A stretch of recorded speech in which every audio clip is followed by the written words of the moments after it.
Okay, it is 6:30 PM and I'd like to call this meeting of the Community Development Committee to order. While this meeting is being held in person in consideration of the ongoing COVID-19 health concerns, we are offering the option for the public to participate through Zoom if preferred. Instructions on how to attend virtually are included in the City Council calendar item listed on the front page of missionks.org. The public is also invited to participate in the meeting.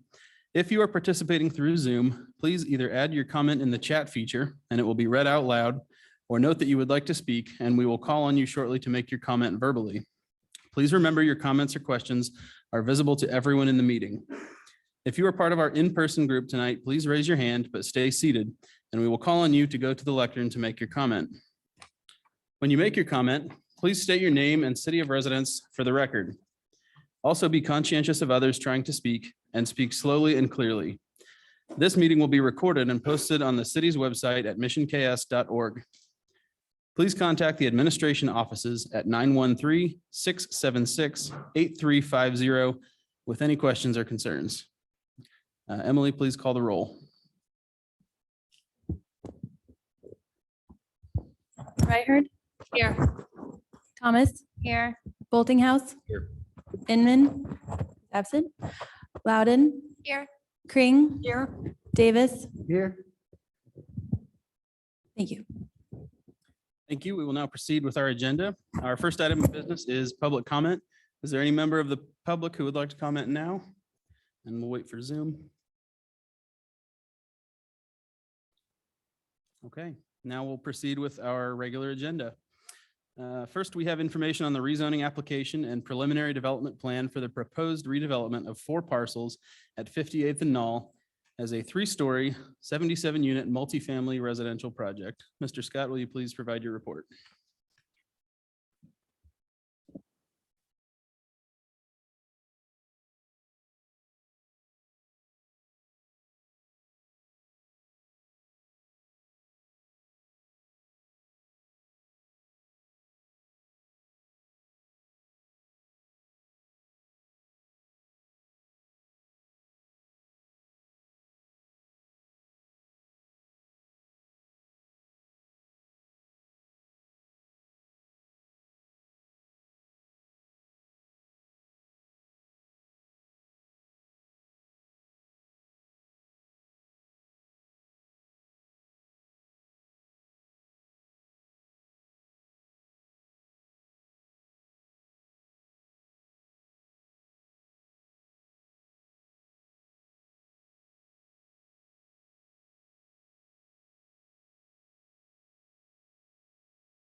Okay.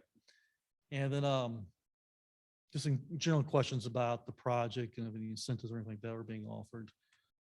Which I stated to them, there's been no formal discussion about incentives on this project. We've had a formal inquiry about possibly using IRBs. No formal application's been made to the city yet for that.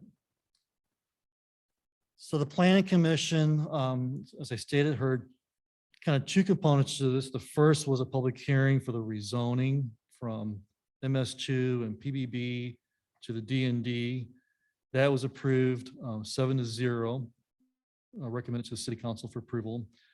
The second was the public hearing on the preliminary development plan itself. And that was approved for a recommendation to the city council of 6-1. So you will have those two items before you at your meeting on the 15th. We're going to kind of combine them together. There'll be one ordinance that covers both items. So we'll kind of wrap it up into one little package. Mr. Moffett will be here with his architect. I suspect some of the residents will be here as well. They're aware of the meeting. So we announced that at the planning commission. So that's really about all I have for this. So if you have any questions. And I would just add that late this afternoon, we finished the planning commission minutes and those were emailed to you and uploaded to the packet, 29 pages. But we tried to capture that. So you'll have the opportunity to read those draft planning commission minutes prior to that. And there's also a presentation, PowerPoint presentation that Mr. Moffett made as a part of that planning commission. Yes. Councilmember Thomas. Thank you. So we went from 52 feet to 47 feet, 45. 45 feet. So Mhm. reduction of 7 feet. And that happened after the public Mhm. meeting. Yeah. Okay, that's good to know because that was a common theme. I was at the meeting and I just want to give feedback that not all comments were negative. There Mhm. was some positive comments, people interested in moving into the apartments, excited about the addition. So I just want to add that. You were at the neighborhood meeting, correct? Yes. Yeah. Mhm. Yes. Yeah. Mhm. I had one more thought, but I think that's it. Yeah, Councilmember Boltinghouse. Thank you, Chair. I had a question just over here for ballpark with these Wellstone apartments. Could you just kind of tell me what approximation of height does, or sorry, not Wellstone, Mission Square. Could you tell me what approximation of height that is? Is that roughly 45 feet? Sorry to put you on the spot there. Yeah. 45, maybe a little less. It's a 3-story building. Yeah, probably about 45 feet. Yeah. Okay. Yeah. Yeah. Yeah. Yeah. Okay. And if you go around to Lamar, you kind of stand at the corner of Lamar and MARTWay, just kind of a grade differential. So maybe a little bit taller at that point, as opposed to us kind of standing behind the building, which is a little bit higher grade. Yeah. So yeah, it's about 45 feet. Okay. Thanks. That's all I had. Councilmember Crane. I'll make a public statement at the council meeting. I've not done that in 23 years, but on this I will. I have the statistics in the matrix that basically shows with the 3 projected apartment complexes, there's approximately 1,195 units on top of what we already have. No traffic study, no resource base to say how many more police will it take per X amount of apartments. Very little information except that density is playing the role here. And I have some real grave concerns. It's nothing, I have nothing against apartments, but how many apartments can a 2.5 square mile area support? We have very few sit-down restaurants. It's going to be a legacy we leave of apartments and fast food restaurants. And I don't think that's what this city was founded on.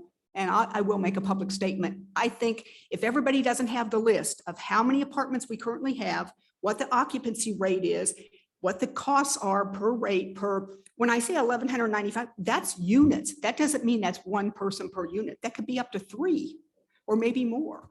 How many, we need the information and data to define exactly what we're getting into, because once it's up, we can't go backwards. And I just ask that we take a second look at this. It's nothing against the developer. It's nothing against the area. It's nothing against the actual 3 stories. But I have grave concerns we're having. There's too many apartments. I'm sorry. This city was founded on homes. And there needs to be a balance. And right now, there's not a balance. So if you guys don't have that sheet, you guys need to look at it to see exactly how many we That have. should have been included. in your It was packet. included in the packet. I will add about the traffic study. With each of these projects, we require a traffic study to be done.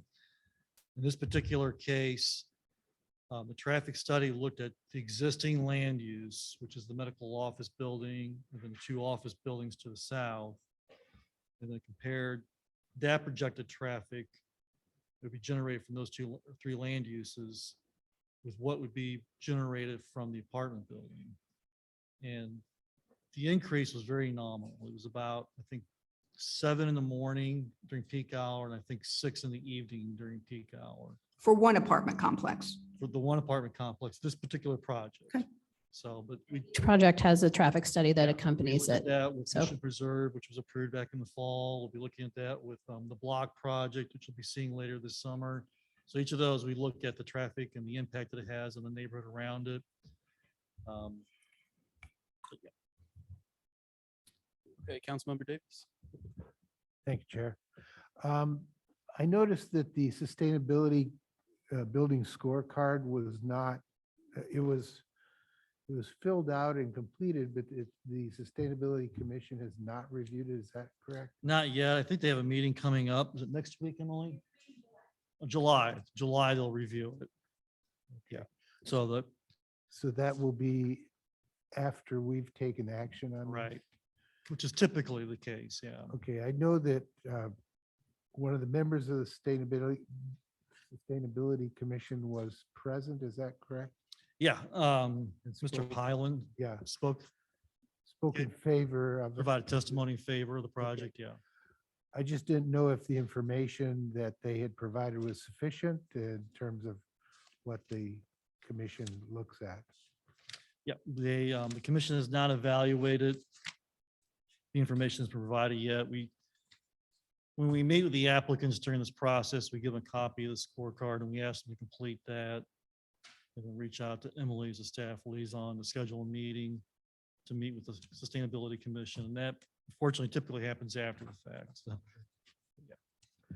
Thank you. I also, I sympathize with the members who spoke out concerning the height. I know that this proposal meets, they have actually reduced the height, which is good. I can imagine that somebody that has a southern view or a western view, they're going to lose some of that sunlight through the shadow of that building. So I do sympathize with their concerns, but I do think that this project does meet the standards that we have set for that area. Are there any further questions for Mr. Scott? Councilmember Loudon? I don't really have a question, but I went through, there was a Johnson County Community Housing Study that was completed recently, and I read through that, and it clearly states that there is a housing shortage in Johnson County. So I think that there is room for more multifamily buildings in our area. And I know just from looking at how much my house has gained in value, that young people, small families are going to really struggle to buy houses in Mission. So the only way that they could maybe join our community is through more multifamily units. So I just feel that there is a need. Councilmember Thomas? I remembered what I wanted to say.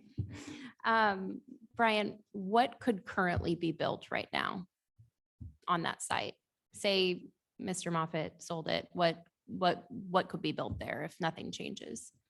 If nothing changes, the zoning remains MS2 and PBP, Planned Business Park. You could potentially have a 3-story building on all those parcels of property because that's what's allowed within both of those zoning A districts. 3-story office building? Yeah, Okay. and your MS2 could also include a component of retail. You could potentially have a higher activity type use in that MS2 property than the office buildings there right now. Okay. It could be like a restaurant or something like that. Okay, and then I was just hoping that you could confirm for me in my own reading and assessment in the plan review and supporting document section of the packet. This plan is congruent with the comp plan from '07, the current comp plan happening now, the Johnson Drive design guidelines, the climate action plan, the First Suburbs Coalition Regional Housing Summit report, all the traffic studies, stormwater management study, sustainability scorecard, and still with all of that, staff is recommending and analyzing that this project should happen. We're supportive of it. Okay, thank you. Councilmember Kring? Before I'll even move forward at all, I need to see what the police think. How many more police will it take? Because it's not the apartments that are paying for the police. It's you and I. It's the taxpayer here who own homes that are going to pay for any extra resources, whether it be streets in public works, whether it be additional police. I'm not against it. I just want you guys to look at the whole picture. And the whole picture right now is not there. How many police does it take per so many units? Is there a statistic that defines that? I can ask the police chief if he can have something ready by the 15th. Sure. Yeah. I do think it's important, though, that although the residents may not be paying property taxes, the building owner is paying property taxes in our community, which will support the streets and, and the police services and those sorts of things. So the residents will, in theory, be paying and contributing through sales tax as they shop and dine in our community. But the property owner themselves will pay just like any single family property owner for the other public services that they receive.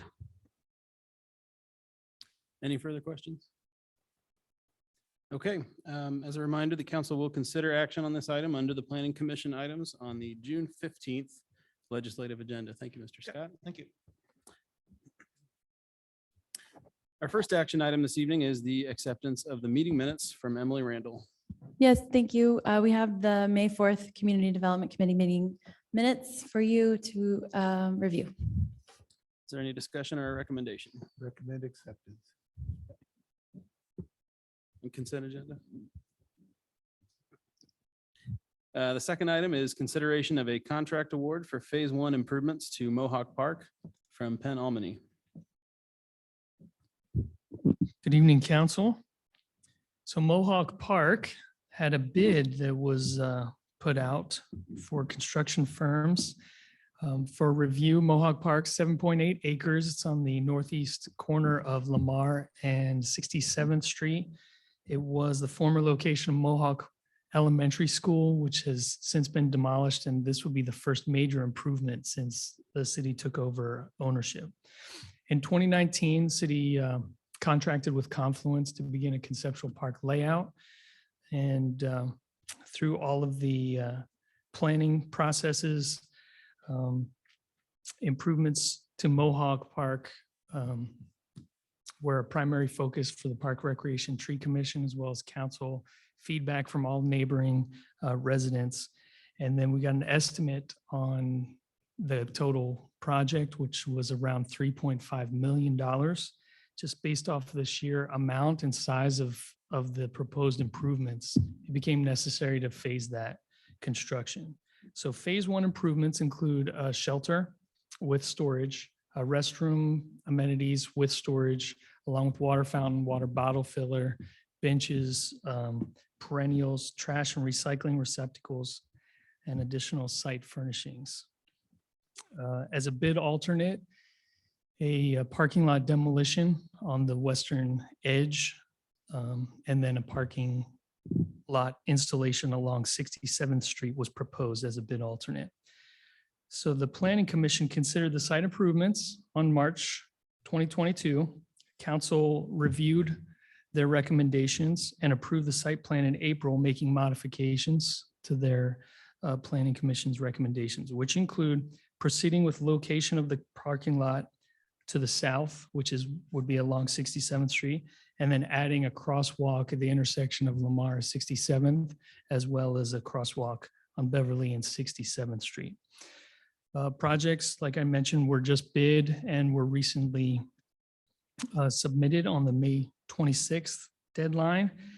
5 firms actually attended pre-bid meeting and asked great questions. We submitted 2 project addendums in the following weeks, and then we just recently received bids from 3 firms. Highest to lowest, Herner Construction was 1.9 million.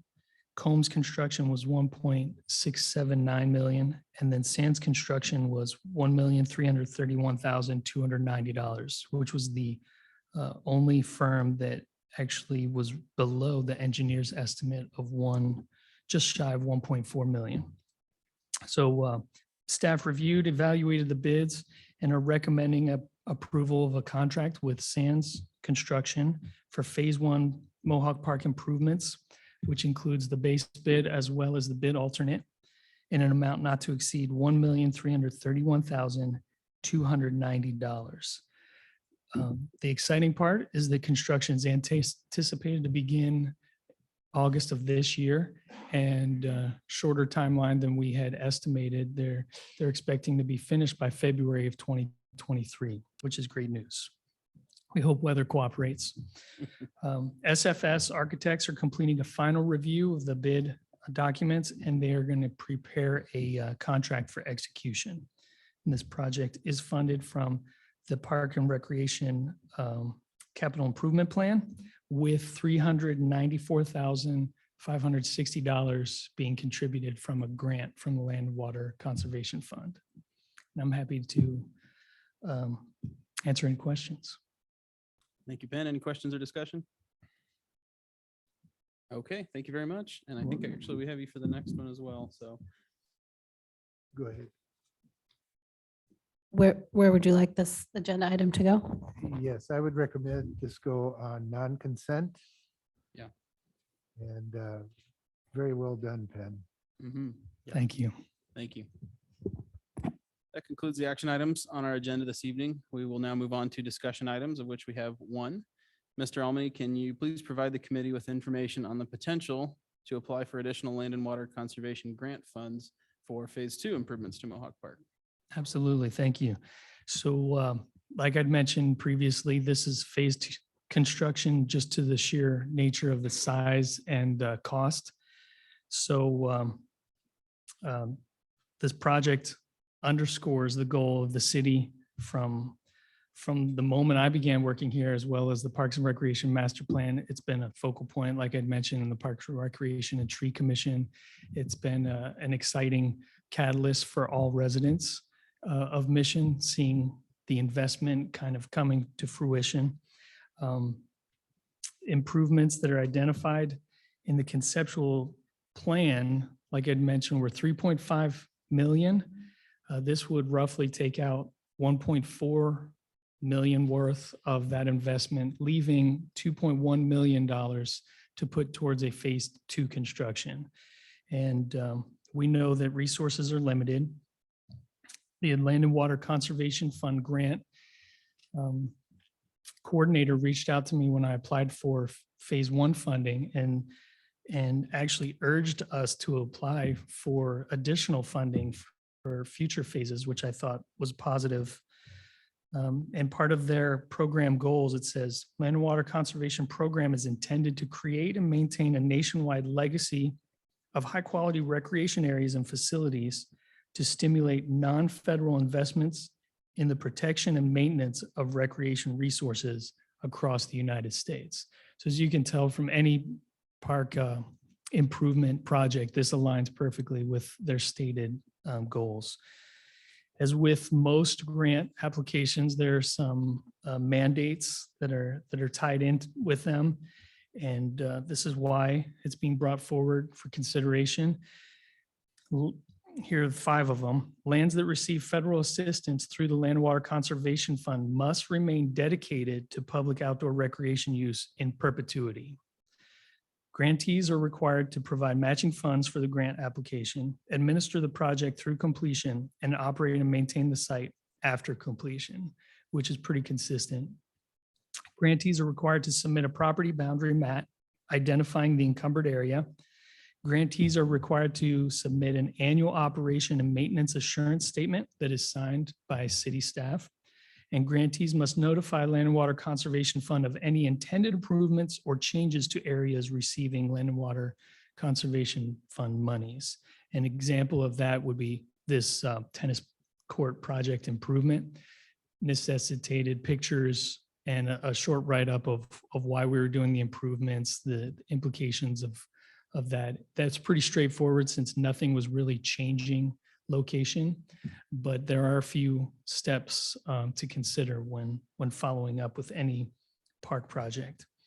So like I mentioned, phase 2 estimates come in roughly 2.1 million. That would include installation of new play feature system, which includes a port in place surface and shades, demolition and replacement of concrete walks, grading for the entire site, and installation of a multi-purpose court, as well as trees, grasses, and any perennials. So significant amount of site work that needs to be done there.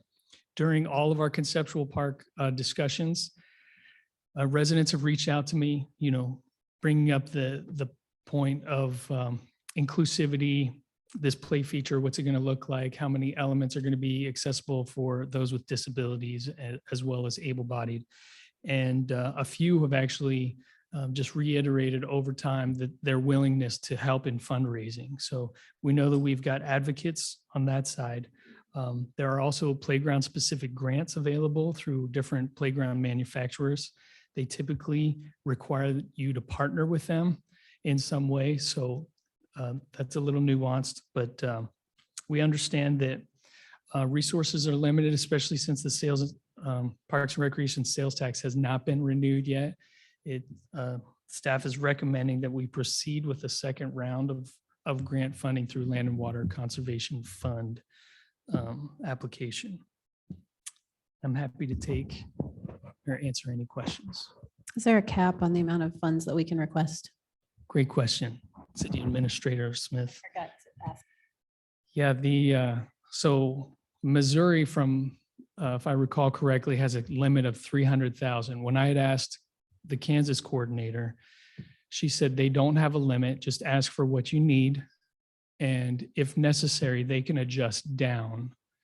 So you wouldn't necessarily be turned away because your ask is too high. They would probably just scale down how much they award you. So she gave us pretty positive information on that side. Okay, we'll open it for questions and discussion. Councilmember Davis? I assume that on the first grant that we received, we had to agree to the same stipulations in terms of the mandate, right?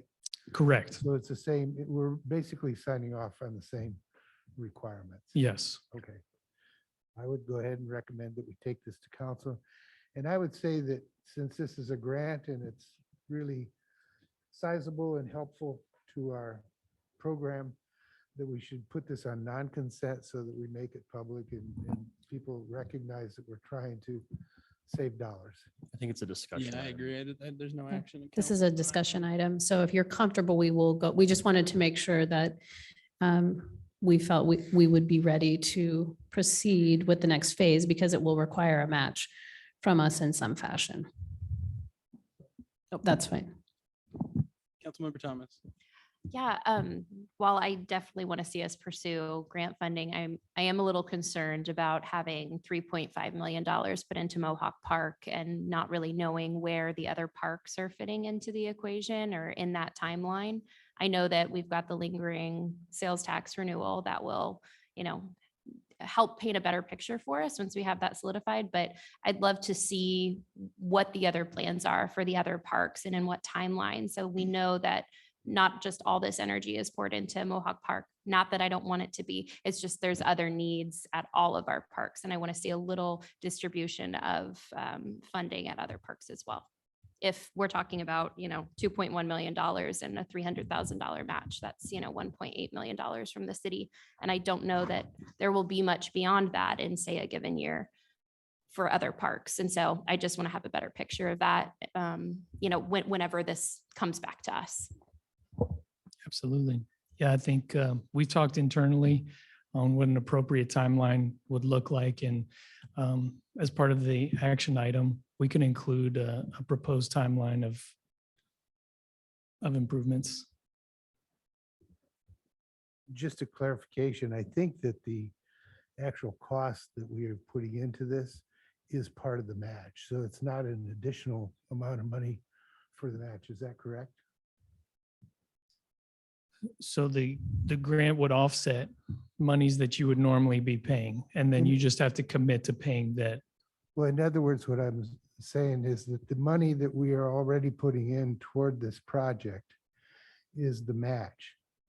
Is that- It was a contribution for phase one. So the current almost $400,000 that we received is tied to phase one. So the second grant application would be tied to improvements associated with the next phase of the park, whether that's phase two or whether that's phase two as currently stands is broken down into, again, smaller phases. But I think what this allows us to do, if you're comfortable with us, starting to, put our head around that, we can also reach out to the neighborhood. We can look at how serious the neighbors were about some sort of additional fundraising for a playground structure. We can look at other playground grants and come back to you prior to, and I don't know if the application deadline is actually September 30th or 15th. the 15th. So we're a week ahead of a decision on renewal of the sales tax potentially. The other point that I wish to make is that these grants are available for every one of our projects if we choose to do that. Is that correct? Correct. There's no limit on how many you can apply for different projects in your city. Thank you.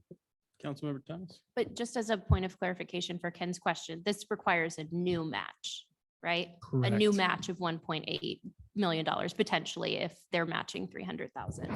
So we've already done the 1.1 or 900, whatever it was. This would be a new match. So the total would be $3.5 million put into Mohawk with the grants covering their around grants. $600,000 to $700,000 of it if we get it, and us covering the rest. Correct. Councilmember Loudon? So if the Parks and Rec sales tax were not to be approved, would we still have funding to match that grant? Not at that level. Yeah. We'd Not have to for- come back not and for the total- reevaluate. Not for the total improvements. But we would have time to make that decision before the Mhm. grant application went in, correct? Yes. Any other questions from the council or from the committee? Penn, could you just give us a quick recap of what phase two entails? Yeah, you at a high bet. level? So phase two includes installation of new inclusive play features. That's poured in place, surfacing, shade structure. We got demolition and replacement of concrete walks, 10 feet wide in most areas. Grading for the entire site, installation of a multi-purpose court. So that will include one basketball stanchion and then be striped for pickleballs. Trees, native grasses and perennials, and then perimeter lighting that's solar powered. Okay, and do we have any reason to expect this next grant round would be faster, slower, about the same as last time? That's the $1 million question. Yeah. I would anticipate it's faster. Okay. Without any guarantees. That Sure. last round was, that gave me heartburn. Any further discussion? Okay, thank you very much, Penn. Thanks. That concludes our discussion items for this evening. Laura, are there any department updates for the committee? Yes, thank you. I would ask, Penn's gone already. So Penn, you can either come back and share a couple things from the Parks and Recreation perspective, and then we'll ask Celia to give a couple of updates on the street projects. Okay. So if you have not broken out your tennis racket and or pickleball paddles, the Anderson Park tennis courts are open and usable, right? Beautiful. I didn't see anyone playing tennis today, but I did see somebody utilizing the fence feature and throwing around a ball with their dog. So hopefully no one let it get out, but that's pretty impressive project. They did great work, delivered on time despite a month of delays, and we're pleased that they delivered on time, which is pretty exciting. We just also got wind that the shaded seating is en route. So we hopefully will see that by the end of June. And then that project will be complete, wrapped up. Facility conservation improvement programs. Improvements have been finalized. We're in the punch list phase now. So we are training on how to change temperature virtually. All the exciting things about virtually changing the lighting features, turning those off, and it's pretty exciting. Penn, congratulations. It's really looking good. Thank you. The question that I did have, there was a fence that's protective for the channel there. I believe that that was either removed or moved aside or something. Is that going to be then replaced once the project is complete? Yes, both the southwest corner and the northwest corner both had fence that kind of prevents you from getting into the channel. Right. Both of those will be fixed, and they're actually coming out to replace the damaged concrete walk on that southwestern corner as well. Okay. Thank you. You're welcome. Nice thing about the rain is that grass is coming up fast. Yeah, right? Yes. It's Okay. germinated, so the turnaround's pretty quick. They also committed, I don't know if you noticed the standing water, that south edge right by the parking lot. They committed to bringing in a little bit more infill. And the pool is open. Pool is open, spray ground is open. We still have a few touch-up elements, staining the entry to the gate. Some of our signage is in production right now, but all of the water pumps, slides, they're all working properly. We're fully staffed. And yeah, it's pretty exciting. And everyone seems to be enjoying when it's not raining, enjoying the water. So let's hope for some sunny weather. Okay. The Mission Marlins start swim practice next week. Next week, 7 to 11. And their first meet is coming up on June 16th. So we're hosting 4 meets. We are not hosting the regional meet, which is the one that typically displaces a lot of residents and causes some heart palpitations. Are we having any parking signs set up so that? Yes, we'll communicate. We have the swim meet dates, and so we'll make sure that the temporary no parking signs are up ahead of those. And summer camp also kicks off next Yeah, week. so we're deep in summer camp this week. We've been reviewing all of our camp counselors this week. They've got 5 days of training, active shooter, harassment, mandatory reporting, and CPR, AED, all of the major, safety protocols they're required to be taught as part of our certification as an after-school program. And so we're deep in that. We got a great group. Seems pretty high energy. I've heard them doing cheers here and there.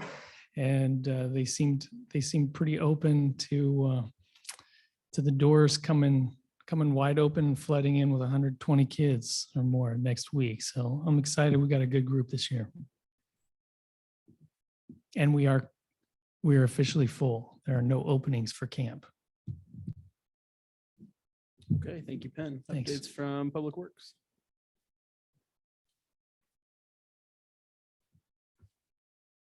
Good evening.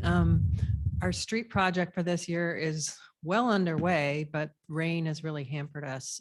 We were supposed to pave last week on the base course, and thank goodness for the residents understanding our delay. So right now we have curb poured on both sides. We have the pavement out to the base. So it's an AB3 mix. So we dry it out, it gets wet. They have to come out and blade it. We started on driveways. So some of the driveways are done, and really just waiting for dry weather so we can get it paved so the residents can get back in their driveways. On 62nd Street, we started the storm pipe. It looks pretty messy out there too because of the rain. You start at the bottom of the hill to build the storm sewer back up to that little area where it discharges out like an open plume. So they're working on that. Hopefully, if it doesn't rain too much, they'll get that done. And then their next phase is to tear out the pavement and begin the process. But as soon as it dries, I mean, Miles has really been very understanding. They're ready to go. So it's kind of unknown when that's going to happen because I think there's rain supposedly this weekend and next week. So we're going to get it done as soon as we can. Kudos to Councilmember Davis, who has been really helpful with the citizens going back and forth, and he's contacted me with some issues that we can try to address.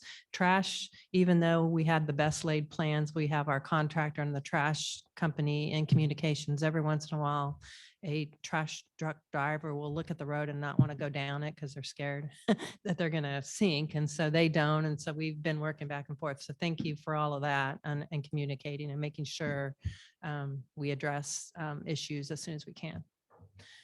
As far as the Rock Creek Channel, I received the design plans today. I sent them out to 3 contractors and hopefully we'll get bids back on Monday. I'm hoping they can start next week. Gas still isn't out of the way. They're working frantically. It was a little more difficult than they thought, so they should be out Wednesday. So I'm hoping our contractor can start on Thursday. So hoping that holds a little bit longer too.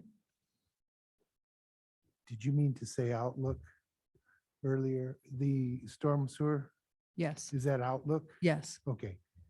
You said 62nd Street. Oh, I've been having a day.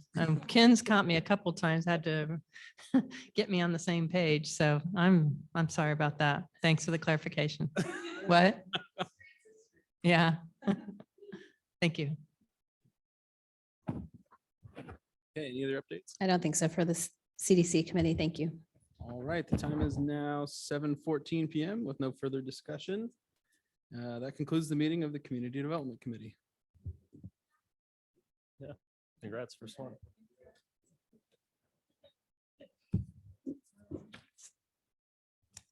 All right, we'll take like a 3-minute break or so for restrooms and get started here in a little bit.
Is everybody ready to get started?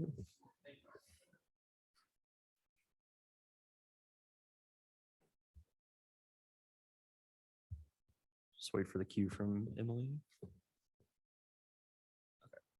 All right, it is now 7:18 PM, and I'd like to call this meeting of the Finance and Administration Committee to order.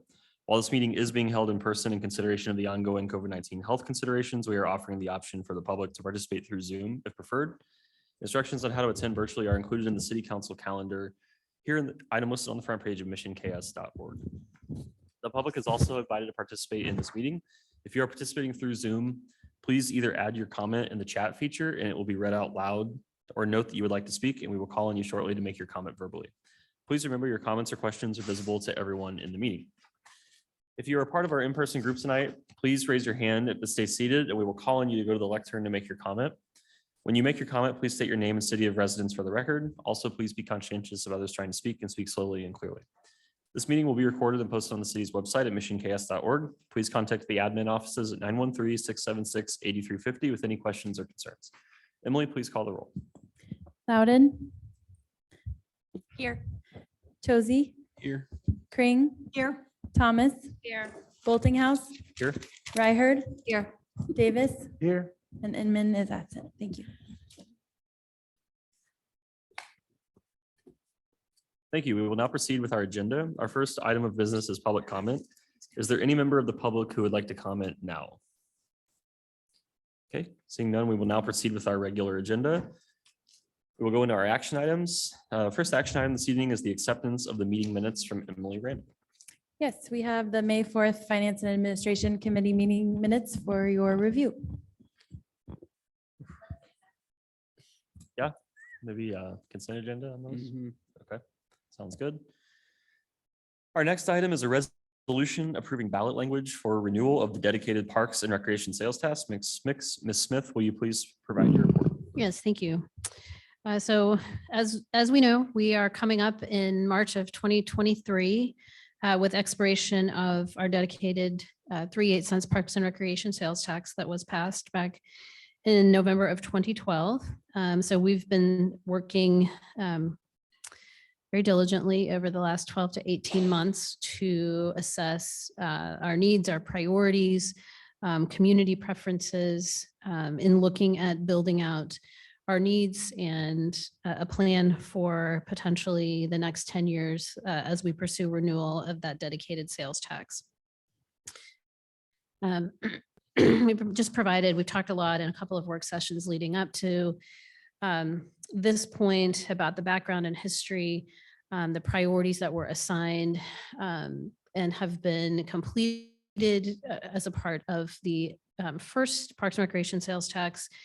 Again, primarily driven by replacement of the Mission Family Aquatic Center and the debt that was issued to construct that. But the sales tax over the course of these last nearly 10 years has also allowed us to address deferred maintenance at this facility, to create a Parks Master Plan, to create maintenance reserve funds for the outdoor aquatic facility and the community center, to maintain and expand our trail network, to develop conceptual plans for outdoor park improvements, and to begin the implementation of the outdoor park improvements. So what we knew when we put the first 10-year plan together was that we would, as we neared the sunset for this first sales tax, that we would really be ready to sort of launch into some much larger scale investments in our outdoor park system. And that has been supported both by council priorities and resident priorities through the Direction Finder survey. So I'm not going to rehash all of the history. It's included in your action item and a lot of the other materials that you've seen in the last couple of months. As I mentioned, the majority of the goals and objectives that were sort of laid out in 2012 have been accomplished, which is an important thing to review and evaluate as we seek to ask the voters to continue renewal of that sales tax. But our continued progress, especially with respect to maintenance and upgrades to that outdoor park system, will hinge on successful renewal of the sales tax. Back in February, the City Council directed staff to coordinate with the Johnson County Election Office to proceed with a mail ballot election for consideration of the sales tax renewal in September.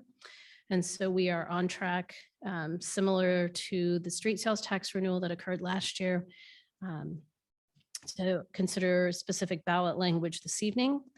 And that's in the form of a resolution that the council will consider. That will then be published, and we would then proceed to develop the ballots and get the ballots out with the mail ballot election occurring on September 20th. And that will allow us the appropriate time period for notification with the Kansas Department of Revenue, so that if the voters support renewal of that sales tax, there would be no lapse in sales tax collections. If, based on the conversations that we've had and the work that's been done, and a recommendation that came forward in our last work session from the Parks, Recreation and Tree Commission, the direction was provided to staff at the last work session to seek renewal and develop the ballot language to renew the Parks and Recreation sales tax at the current rate of 3/8% for a period of 10 years. And so you'll recall that we cannot extend a special sales tax beyond a 10-year window. So that's, we will have to continue to come back and ask the voters, should we have that need if we're successful in this renewal. So if we were to be successful in that renewal, the sales tax would take effect on April 1st and sunset in March of 2033. So the resolution in your packet has been prepared by Gilmore and Bell. It authorizes the election, sets the election date via a mail ballot on September 20th of 2022, establishes the rate, and provides the sample ballot language, which is required to be published in the legal record on 2 separate occasions. The resolution and the ballot language also provides for the exclusive use of sales tax revenues for the purpose of financing parks and recreation improvements. One of the things that we did do based on council feedback and the recommendation of the PRT was to leave that language written very broadly, so that we could really accommodate a whole myriad of parks and recreation needs with potential sales tax revenues. So I am happy to answer any questions the council may have at this point. Are there any questions or comments for the committee? I saw Ken first.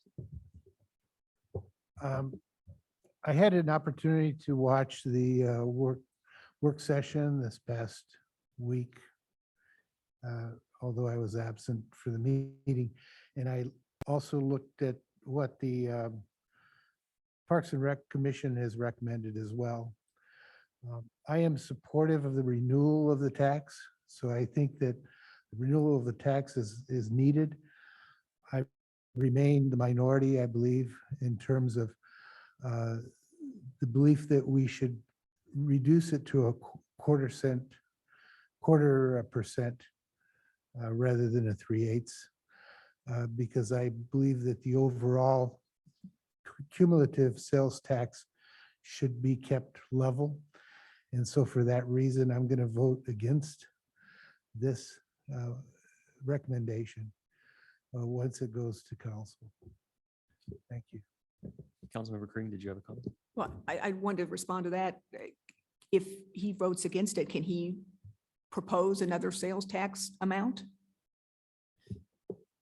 I believe that I can make an amendment or submit an amendment, but I believe that there's a minority view. Mine is a minority view based on the discussion of the council during the work session. So I don't want to waste time going through that process if that's general consensus of the group. Other comments from Debbie? I had something else. I think timing of this particular sales tax on the ballot is perfect in concert with the fact that we now are fully staffed at the pool. We're doing work in Mohawk Park. We've done work in other parks, and people are seeing things as a result of what they've been paying taxes on. So I think timing wise, it's really good, whether it's a quarter, 3/8, as long as it's not higher and it's staying even, I'm comfortable. Thank you. Yeah, Councilmember Thomas. Laura, I know that you want to keep the language as broad as possible, which I totally agree with. I think something I would like to see, whether it's, before the next meeting or down the line, is more just kind of the back of house policy or control related to what percentage is being spent on community center facilities versus park facilities and maintenance thereof.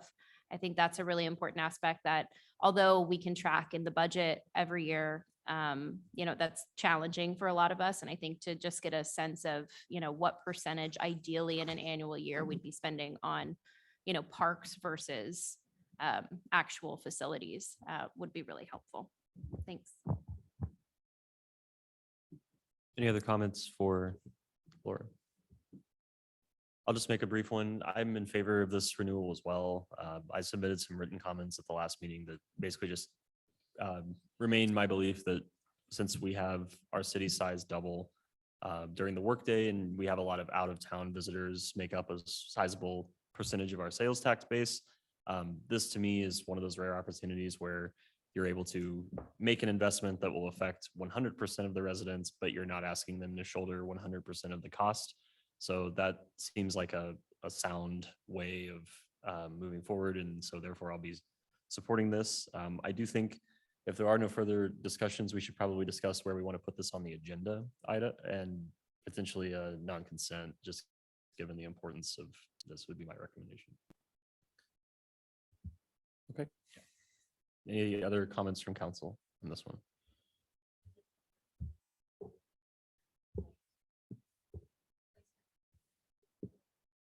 Well, only one council member has to object, so regular agenda. All right, our third action item is related to a grant submission to fund the purchase of license plate reader technology from Chief Madden.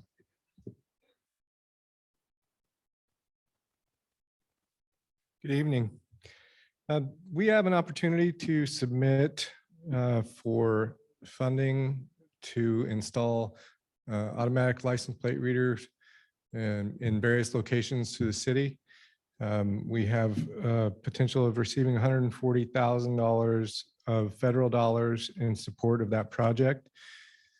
I think it's important that when we talk about new technology that I want to explain kind of what it is and what it is not. I'll just call it LPRs just to be brief. They are small cameras that are generally mounted to street lights or traffic signals that are placed in strategic locations to capture license plates of vehicles that travel past them. Those images, they have an optical camera and an infrared camera that reads the characters of license plates. Those license plates are automatically checked through crime center databases, NCIC and Regis, which is kind of our regional information sharing where we enter stolen vehicles and those kind of things. So if a vehicle that's associated with a missing person or it's reported stolen passes by one of these locations, our officers would get an alert in their vehicles over their MDTs. And strategically placing them is very impactful when you think about an area like the Fox Ridge Drive corridor, which tends to see a higher crime rate. If they pass by the camera at Fox Ridge and Lamar going west, and then they don't pass by the camera that's at 51st and Fox Ridge, it gives our officers that advantage in knowing they're somewhere between 51st and Lamar.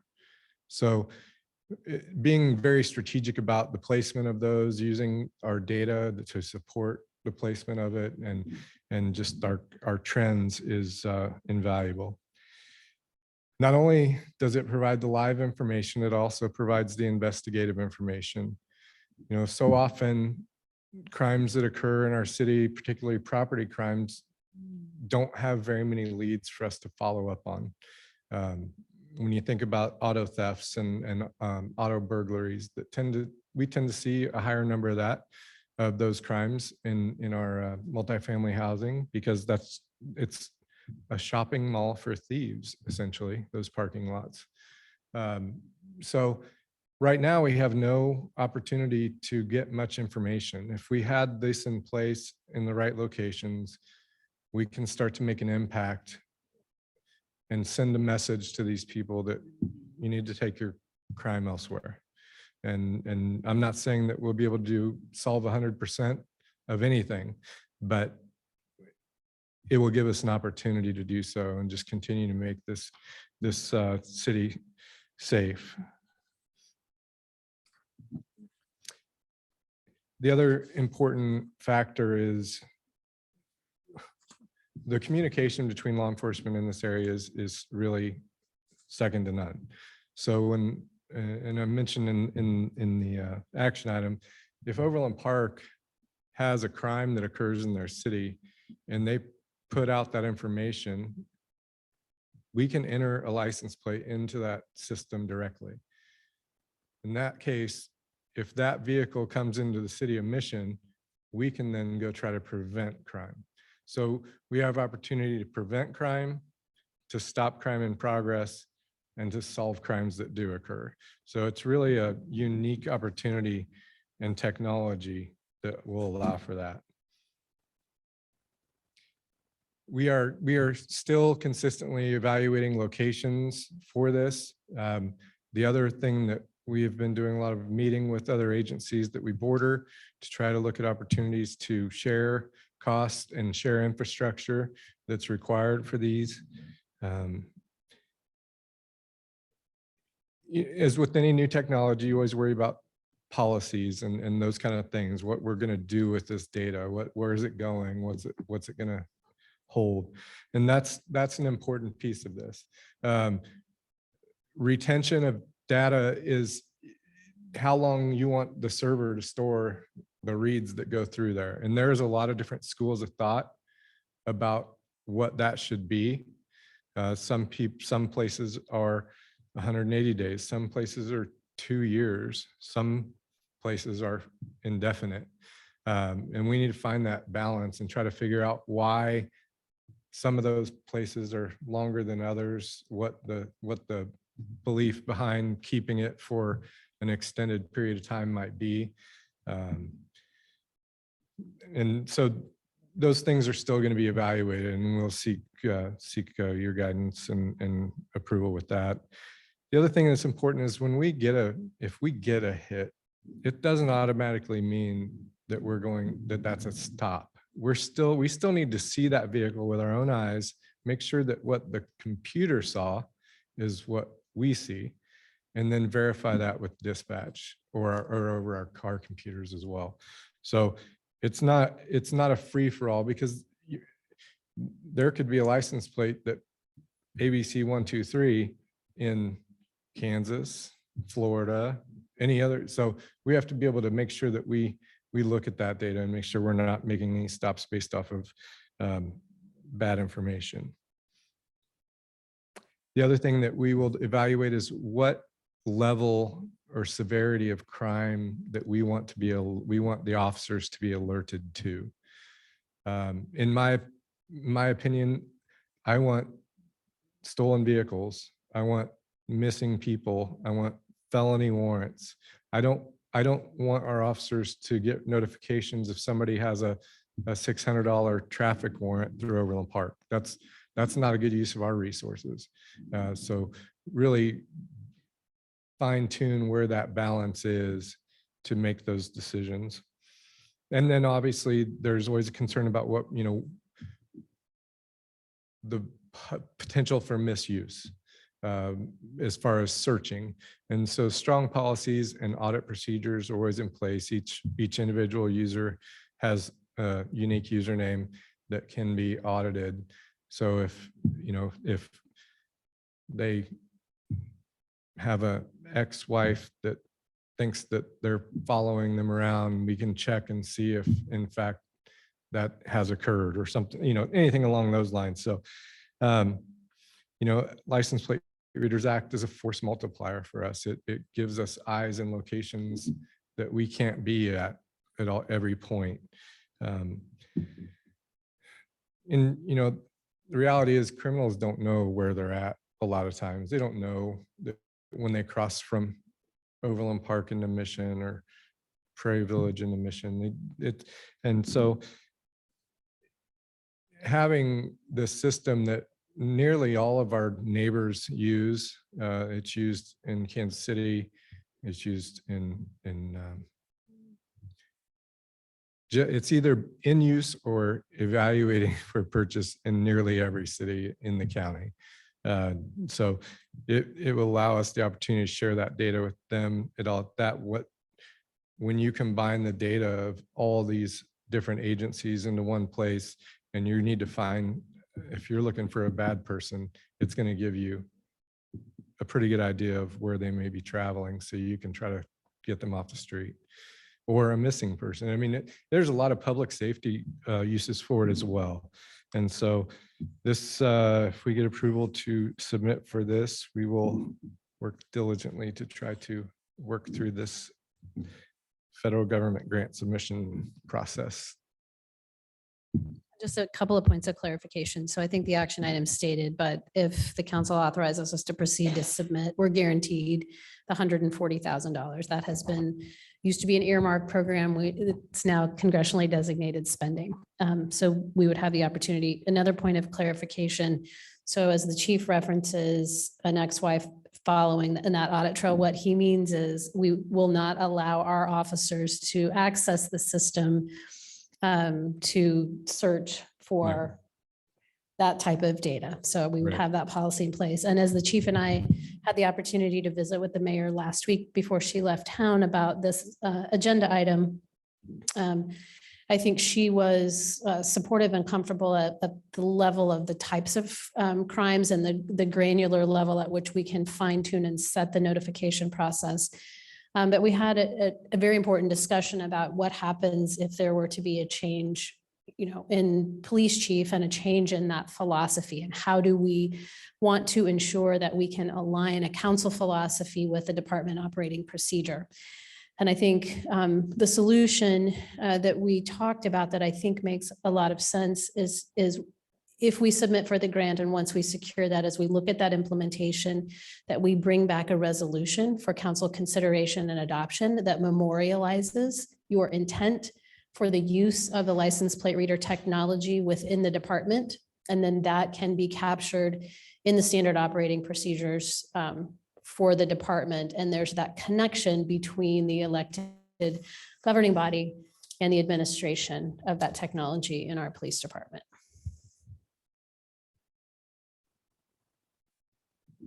Yeah, good. So there is no match requirement for this. What about the replacement of future replacement of equipment? Do you anticipate how long these would last?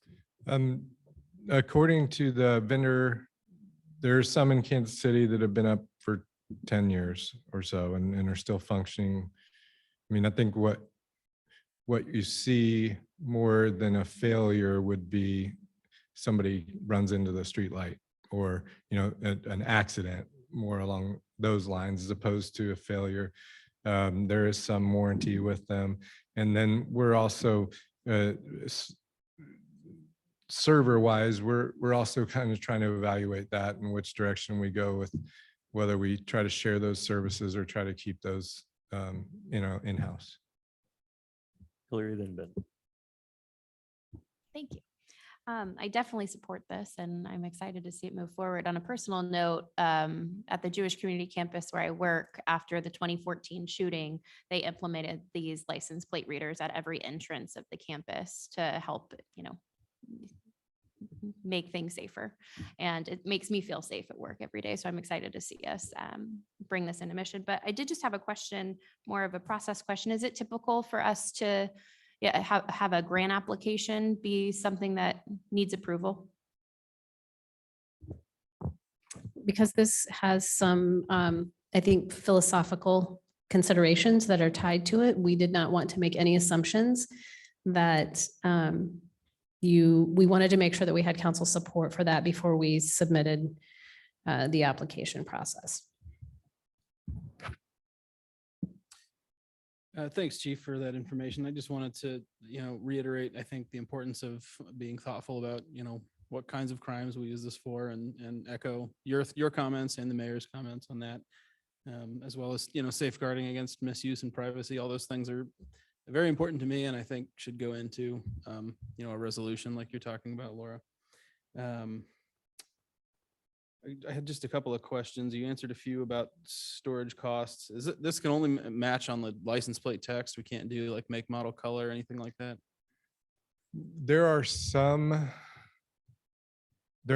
levels of AI built into it, Mhm. but it's more along the lines of color. Right.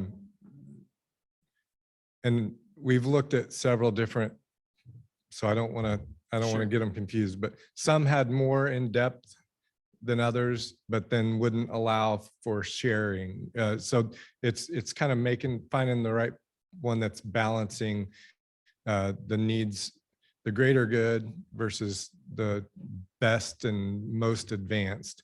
Mhm. And I think as this technology improves, you'll see Yeah. even a greater opportunity, which in that case, it opens up a lot of doors for solving crime if all you have to go on is it's a blue sedan. Okay. But so generally for the time being, license plate number is the best bet. Yeah. Yes, it does license plate, it does temporary tags, and also does no tag, which Okay. I think is going to be an important consideration as this technology becomes more and more known and mainstream, because if I was a criminal, I would just take my license plate off. Sure. So And then- having that information about no tag is going to probably eventually be very important as well.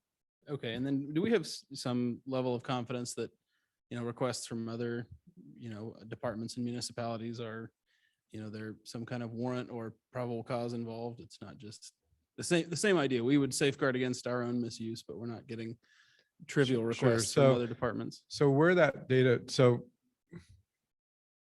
locally, so like if your car gets stolen, that your license plate as well as the vehicle get reported into NCIC. Mhm. Once it's located, if your car's located without your license plate remains in NCIC, but your car gets removed.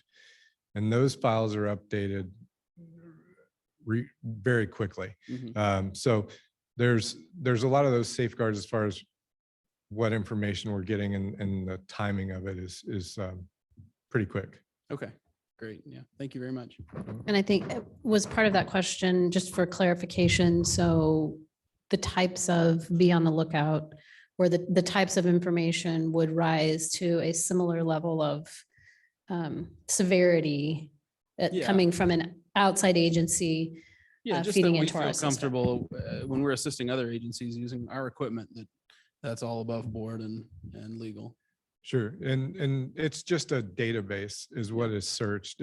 Our data would be stored for however long our retention time is set for. And during that time, any of the other agencies that use the same platform would have access to our data. Right. And they're not getting access to our server. They're just getting access to our data. Okay. But it goes away with our retention policy as well. Okay. I would like to recognize myself real quick if it pleases the committee. Thanks, Chief. Did want to offer a few words of support here. I think this is a really good idea. And I also am equally encouraged that we're going to create a resolution to kind of outline those responsible policies for how to use this going forward, because as I have alluded to, there is a lot of responsibility involved with capturing this data, and it would just give everybody peace of mind, I think, to know we're putting good guardrails in on it. I did have a question on the technology itself. Is there any kind of concern with severe weather or rain or anything limiting its effectiveness, or is this good for all weather conditions? I can't speak about like the kind of rain we've had the last few days, what kind of impact that would have, but I think, the general rain shower, I think it can overcome.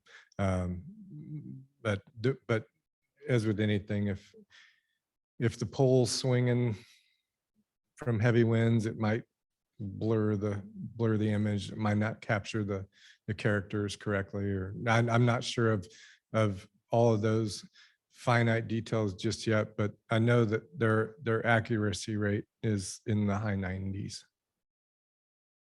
Any other comments? I'll go with Leah first and then Ken.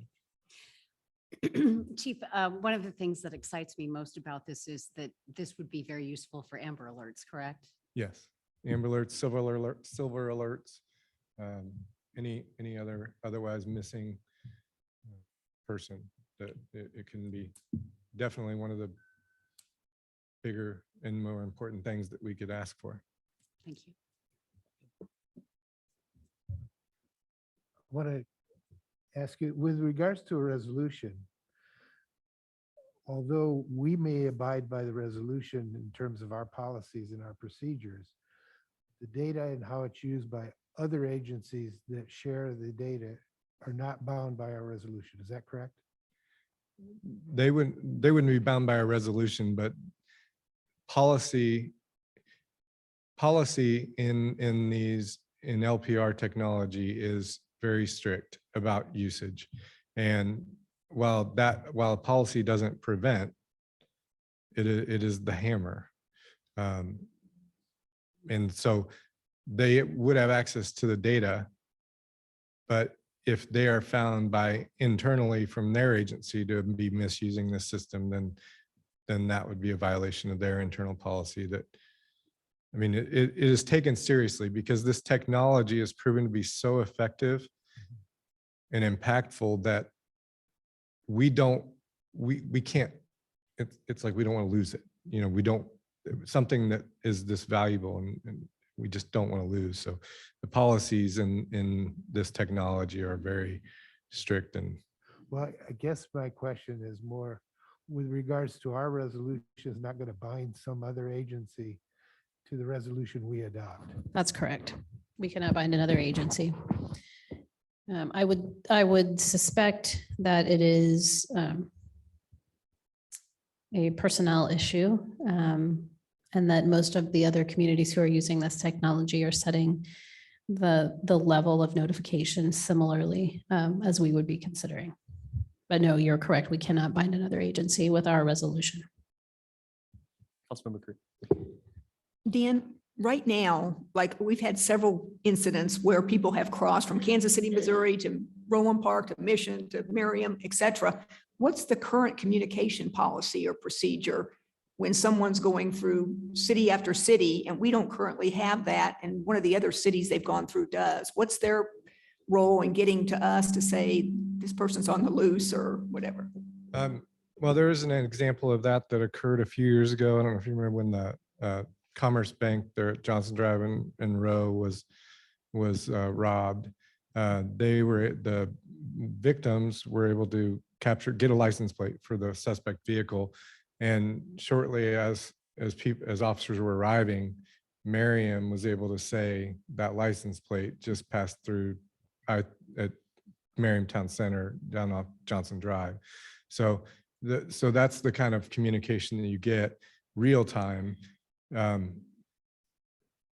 know, one of the possibilities about having so many agencies utilizing the same system, and I don't have the answer. I've asked this question and I don't have a clear answer yet. So if you know, Fairway puts up a license plate reader and they have their own server and it passes their license plate reader, but it's heading into Mission, can a Fairway license plate reader also notify Mission cars automatically? And so I think it's possible, but I'm still trying to get a clear answer on how that would work if everybody maintains their own server. What cities don't have this right now besides us? Well, currently Gardner does not, but they are trying to put budget for 2023. Fairway has budgeted money. I've been told that Roland Park is working on some opportunities for them. I'm not sure about Westwood, but I'm sure that Westwood and Fairway would probably be in cooperation. Pretty much I'm not certain about Spring Hill, but pretty much every other city in the sheriff's office has this technology now. Okay, just one more. What person or what personnel group would be evaluating this on a consistent basis, like 24/7? Well, it would be the primary live data users would be the patrol officers. Okay. They are the ones that drive around. They would get the live alerts. But then you go back and look at after an incident occurs, then it's detectives and potentially, some of our staff services, support people that could try to do some of those preliminary queries to find out if we can develop any suspects on some of the crimes that occur in the areas where we have the license plate readers. Perfect. Thank you. Yeah, I'd go ahead and recommend that we take this to the council on non-consent. Is everyone okay with that? Okay. Thank you. Thank you, Dan. Our next action item considers amending the boundaries for city-sponsored special events. Ms. Randall, could you please provide your report? Yes, thank you very much. When we have city events, we have tried to be creative in how we host those and where we host those throughout the city. Prior to last fall, when we established the common consumption area, we used a city event designated district that was created in 2005. And I believe it was intended to provide the city and council with some flexibility about where we can host events that include alcohol. And that when we do that, we are issuing a resolution that waives the prohibition of alcohol consumption in our public spaces. So I think that those boundaries, I wasn't here then, but our boundaries, I believe, were, intended to mimic the commercial corridor and kind of the event center of the city. We have, lately thought about including Broadmoor Park in that area and hosting events that include alcohol there. If you technically read the boundaries of the designated district, the boundary on the north had typically been 58th Street, which if you're down in the area of downtown makes a lot of sense. But over in Broadmoor, technically you would need to expand that by a block north to include the park. So that came to light in the fall when we were reading the ordinances closely. And I believe that the picnic was viewed as a success and that the intention is to again host an alcohol event or to have alcohol as a part of the picnic, excuse me. And so we would like to do that. We would like to amend the district boundaries to just include that park. Obviously, each time we need to pass the resolution. So you'd be able to continue to evaluate that if that no longer seemed proper, but we wanted to kind of square up our district with current practice. Any questions? Yeah. I have a question. Would alcohol be sold or would that people be allowed to bring their own alcohol in? The way that we've set it up with the current picnic is that we would be selling it. And so that would require the next item on the agenda that would be the resolution again that calls out that specific date for that purpose and with those parameters. Thank you. Any other comments or questions for Emily? Yeah. Is Anderson Park included in? Yes, and technically that is in our common consumption area. So, but a bit different. Yeah. Davis. Recommend we take this to council consent. I think everybody else is okay. And then our final action item is also tonight with Ms. Randall, Yoga on the Deck wine tasting event at the Mission Family Aquatic Center on July 28th, 2022. Emily, would you please give your report on that item? Yes, thank you. As I stated, so when an event is not approved in accordance with the common consumption area, we do pass a resolution that calls out the specific dates that we know that we would like to waive that restriction and host events in that space. The events that we called out in your agenda packet were the Summer Family Picnic at Broadmoor Park on July 9th. This is consistent with last year's activities, and the picnic, of course, is a longstanding tradition. And new this year from the park staff, yoga on deck at the Mission Family Aquatic Center. That includes winery attending. So yoga next to the lapping sounds of the aquatic center and with some yoga too. So those two are called out. It occurred to me, we had good success last year and in years past with the Rotary Club hosting a market night. And they also happen to be the recipient and beneficiary of the alcohol sales at the picnic as well. If we were to do that at the market this year, they are not a established licensee in the designated district of the common consumption area. So they would also require a waiver for that outside and would go through the old process of applying to the state directly and paying that fee. So I would propose that the last Thursday of the market in August be a Rotary event, and I could provide that on the materials for the city council meeting if council was amenable to that. So there would be 3 dates that we'd be waiving instead of 2. Councilmember Davis. I was having an antithetical concept of having yoga and wine. I don't know. I can tell you there's mixed opinions, but to some it sounds extremely attractive. I'm assuming the yoga or the wine comes after the yoga class Okay. concludes. Okay. Yes, I don't think they're concurrent with one, running Let's just concurrently. say with one another. safeguards to keep people from falling into the water will be in place. Okay, thank you for the clarification. And to make a point, and I don't want to jinx us, but just from the market experience and the experience with the picnic, things have been, have gone well. And so, I just don't think that we've seen a lot of negative effects, and people have been using their good judgment, which we appreciate. Well, I think particularly at the pool, I think you've seen a real emphasis with some of the lunchtime lap swimming and some of the other events that we've tried to look at creating opportunities for more of an adults only atmosphere at the pool, which is something that we've heard for several years. So this is something that Penn staff was very excited to bring forward and put together. Councilmember Chociej. Well, thanks for bringing up that point about, things have gone well so far. I think we would want to definitely continually look at, Yes. our people, being responsible, not drinking and driving, not getting into fights and things at events like this, and just keep an eye on that. So. Yes, and I want to just give a note of appreciation to the establishments who've worked with us at the market in the past. They've all been really cooperative. The common consumption area removed the restriction of just 4 events per calendar year for any particular establishment. So we have a nice rhythm set up now with both breweries. So they're alternating weeks. And once they're such known partners and just really, really strong partners for us in that. So they'll be our eyes on the ground as well, which is nice. Councilmember Davis. I would like to have the chief's perspective on this in terms of a policy. Do you have any sense of whether you've had any issues with this?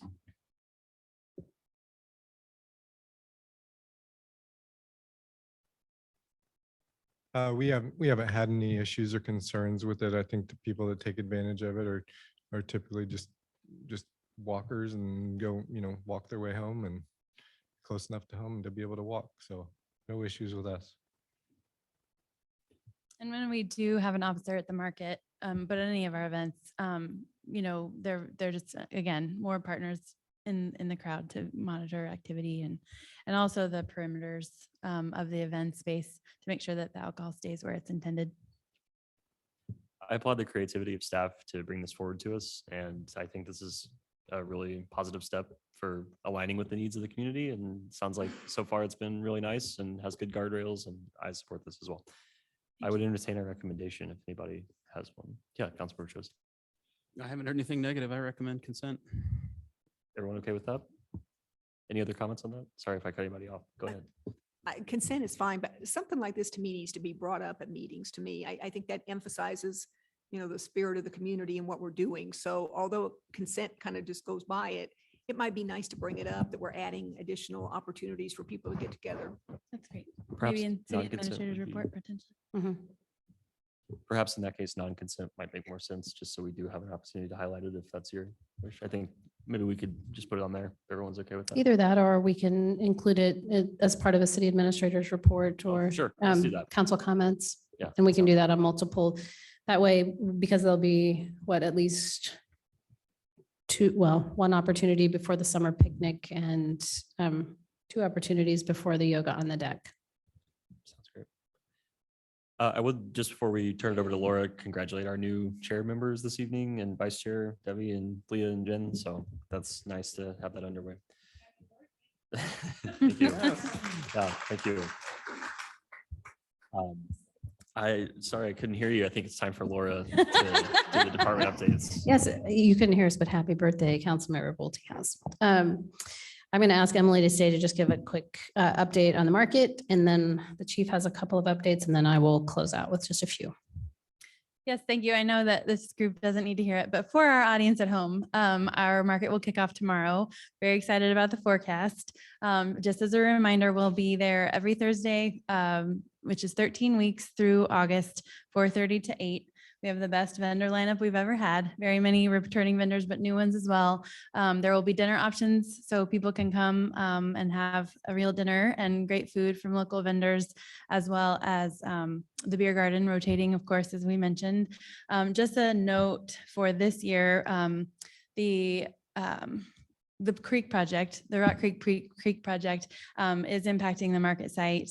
It's clearly marked. The bathroom access will be along the frontage of Johnson Drive. So walk in front of the Johnson Drive buildings and around to the Outlook parking lots, which is a longer trek, but still for safety. So that's going to change the landscape a little bit, but if you can help just share kind of if directions, we'll have signage out for bathrooms as well. But just making sure people stick to the safe spots and safe sidewalks as well. The water fountain won't be ready for this week, but it's in process, and we hope that it will be installed soon in the next upcoming weeks. So bits of delays for unforeseen events, but those improvements are coming. There will be additional seating from years past and more umbrellas shaded and such. But please help spread the word if you get questions about those items. And we have power on the streetlight poles, and we're expecting no generators, right? Well, yes, we think we will still ask our food trucks potentially just Okay. in that one section, but the vendors will be, it's a vendor amenity, honestly. Okay. And it's fewer cords drive across sidewalks is the real benefit. Quick question. Do we have any of the chairs that are going to be outlanded or whatever you call it, we're not going to use anymore, that could be used during the market for additional seating? If I'm correct, I don't know if they are the folding type or if they are. We haven't even thought of that, actually. Sometimes what we store in the shed is the handiest thing for us to use. And then Public Works is bringing like those picnic tables that have the seats adjacent, which is sometimes easier than the freestanding chairs, but we'll certainly evaluate that. Thanks.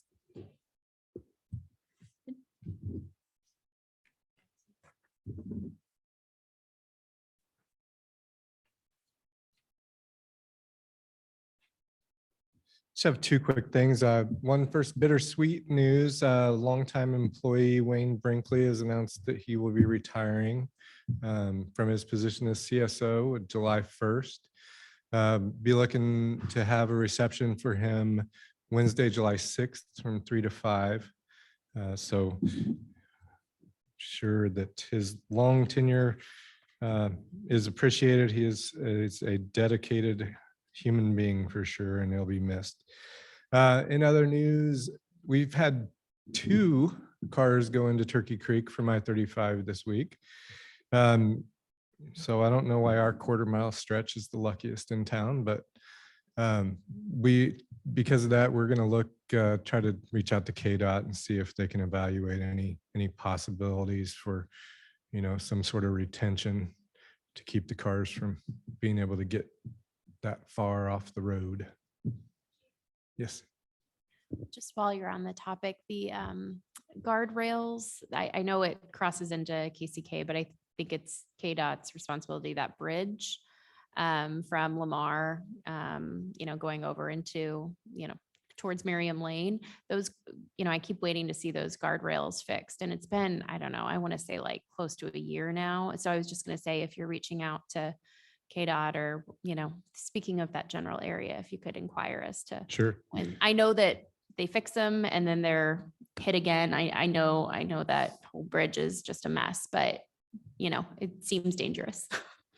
Sure. I'll take a look, and if we get the representative to come out and talk to us, we'll be in that area anyway. So hopefully we can get that taken care of. Thank you. Okay, just a couple quick things. We've been talking a lot about grant applications. And Councilmember Thomas asked the question about, is it standard for us to seek that council approval? We did want to update you. And we are planning to submit through Mark's Planning Sustainable Places later this month, a grant application, which will focus on some improvements in and around generally the market site area and then the city-owned parking lots at Outlook all the way to Woodson. If you recall back to the first draft that you saw of the comprehensive plan update, there were some opportunities for green infrastructure investments along that corridor. Really there's been a lot of studies and plans and conversation that have happened over the years. And so we will be pursuing and submitting an application for a development project grant, which would allow us to have funds, I think it's a 20% match on our side, but funds to put together a plan that then we could have for future use and looking at budgeting and actually installing potentially improvements in that area. So that grant application is due later this month, and our planner, Carrie Neller, is working on that as the primary point of contact. And then just a reminder that for a couple of folks, there is the Climate Action Plan Task Force meeting next Wednesday at 4:30, I believe. And then we were going to have a budget work session, but you're going to get the night off from the budget work session.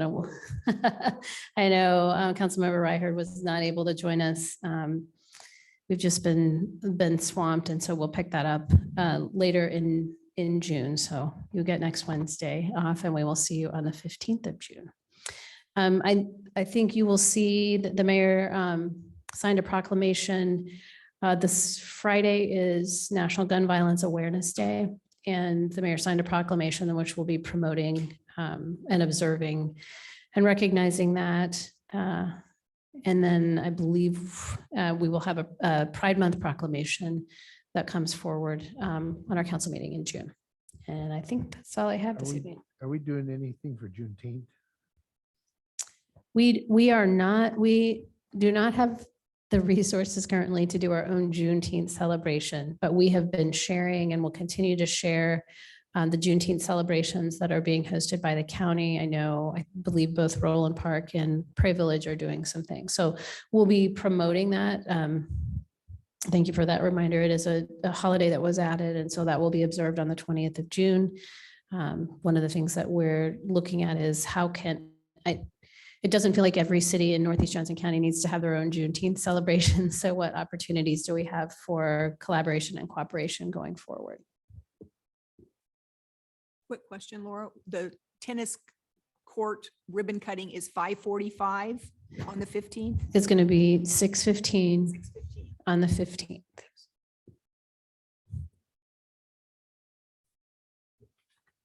All right. Does that conclude your report, Ms. Smith? Oh, yes, Leah. I just wanted to remind everyone that Ward 2 is having our meeting on June 6th at 7 p.m. in Shelter 1 in Anderson Park. Hope everyone can come. Nice. All right. It is now 8:12 p.m. and with no further discussion, that concludes this meeting of the Finance and Administration Committee. Again, this video will be made public on our website at missionks.org. Thank you. And thanks to my wife, Helen, for coming to her first committee